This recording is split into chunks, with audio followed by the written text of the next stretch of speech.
only a little while.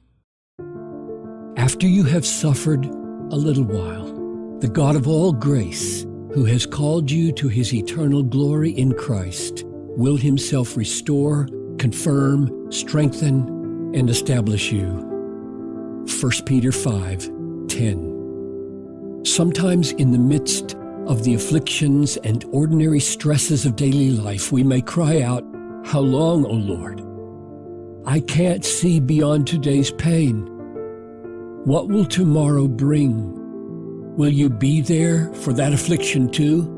The question is utterly urgent because Jesus said, "The one who endures to the end will be saved." Mark 13:13. We tremble at the thought of being among those who shrink back and are destroyed. Hebrews 10:39.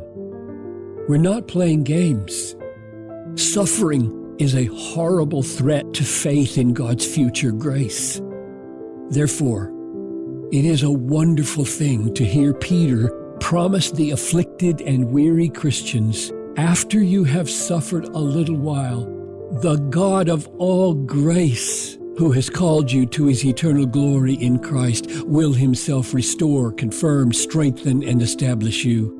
1 Peter 5:10.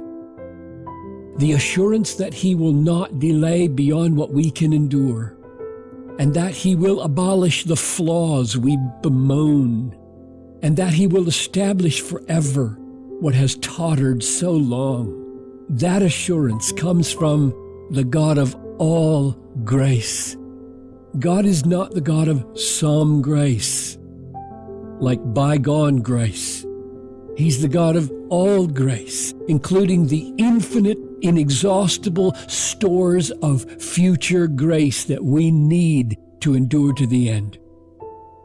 Faith in that future grace, strengthened by the memory of past grace, is the key to enduring on the narrow and hard road that leads to life